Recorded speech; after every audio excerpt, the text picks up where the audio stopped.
Hello दोस्तों, तो कैसे हैं आप। आपका एक बार फिर से स्वागत है हमारे चैनल मूवी नाइट 2M में। और आज मैं आपके लिए लेके आया हूँ एक और मज़ेदार मूवी। इस मूवी में एक कहानी दिखाई जाती है किहोया नाम की लड़की की, जिसे उसकी मर्जी के खिलाफ एक वेश्यालय में बेच दिया जाता है।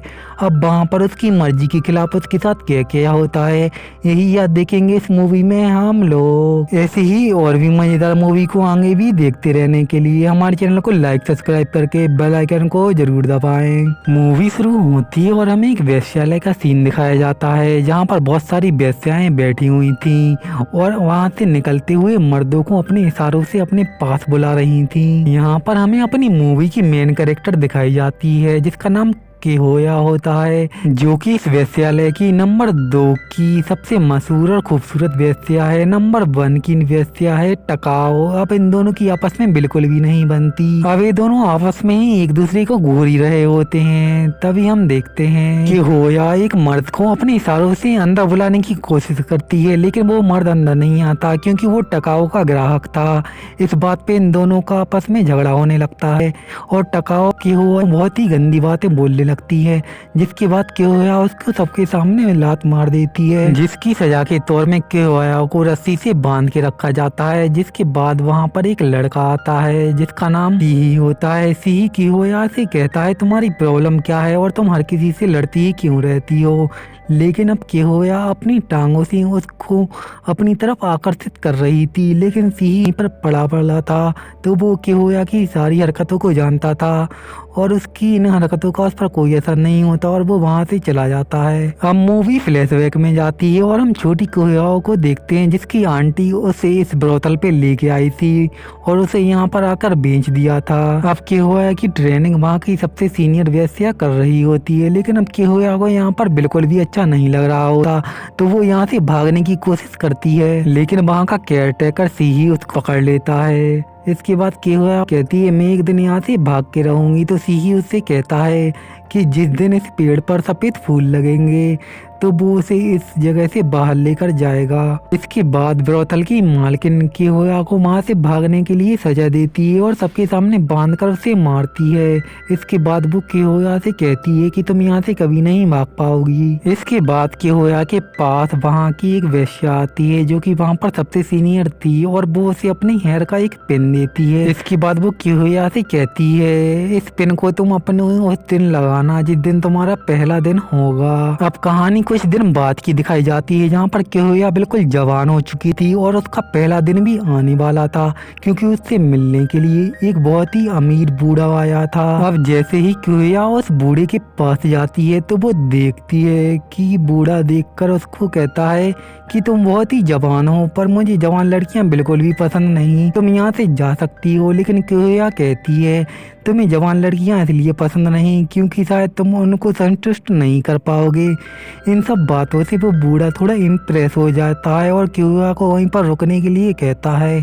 इसके बाद ये सब लोग रात में मिलकर पलंग तोड़ एक्सरसाइज शुरू कर देते हैं, जिसके बाद वो बूढ़ा किहोया के प्यार में पड़ जाता है। देखते ही देखते वहाँ के सभी लोगों के मुंह पर सिर्फ किहोया का ही नाम आ चुका था, क्योंकि वो वहाँ की सबसे नंबर 1 की वेश्या बन चुकी थी। इसके बाद हमें किहोया का नहाते हुए का सीन दिखाया जाता है, जहाँ पर किहोया सोचती है कि उसे अब पता चल गया है कि मर्दों को चाहिए क्या, कैसे अपने जाल में फंसाया जाता है। अब हम इसके बाद देखते हैं कि पास एक आदमी आता है जो कि जवान था और वो किहोया की तरफ अट्रैक्ट हो रहा था।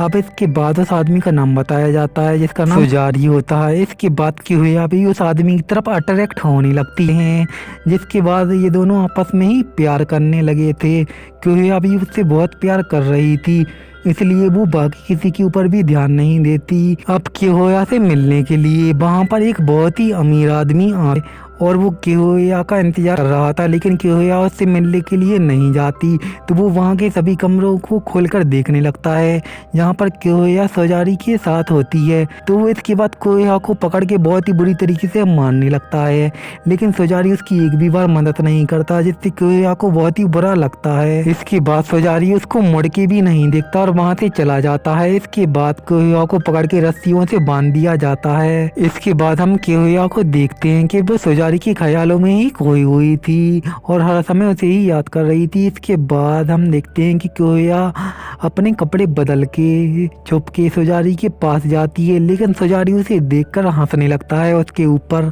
और उसका मजाक भी उड़ा रहा था, जिसके बाद उसका दिल पूरी तरीके से टूट जाता है और वो वापस ब्रोथल में आ जाती है। इसके बाद क्योया अपनी जान देने के लिए एक तालाब पर पहुंचती है, लेकिन वहां पर सुजी आ जाता है और उससे कहता है कि तुम्हें उस धोखेबाज के लिए अपनी जान नहीं देनी चाहिए। इसके बाद वो इसको ब्रोथल ले जाता है। अब हमें ब्रोथल का सीन दिखाया जाता है जहाँ पर टकाओ अपने आशिक के साथ होती है, लेकिन उसका आशिक अब क्योया के ऊपर दीवाना हो चुका था, जिससे कि टकाओ को बहुत ही गुस्सा आता है और वो एक उस तरह उठा लेती है उसे जान से मारने के लिए, लेकिन गलती से वो उस तरह उसके ही गले पर लग जाता है और उसकी वहीं पर मौत हो जाती है। कुछ समय बाद क्योया फिर से वहाँ की नंबर 1 वेश्या बन जाती है और सभी के होंठों पर सिर्फ क्योया का ही नाम होता है। इसके बाद वहाँ पर एक समुराई आता है जो कि क्योया से मिलने के लिए ही आया था।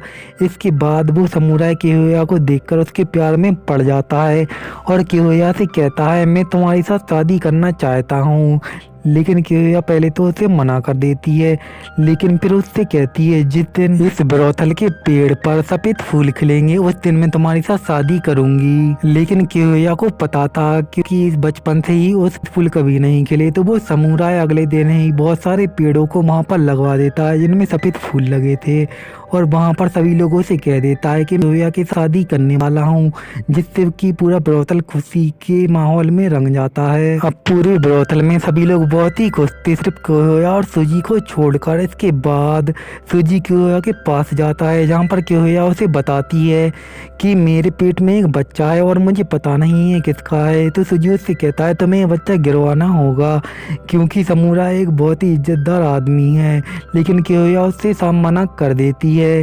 इसके बाद ये दोनों आपस में बातें करने लगते हैं उनके बचपन के बारे में, जहाँ पर सुजी ने क्योया को वादा किया था कि जिस दिन इस ब्रोथल के पेड़ पर सफेद फूल खिलेंगे तो वो क्योया को यहाँ से बाहर ले जाएगा।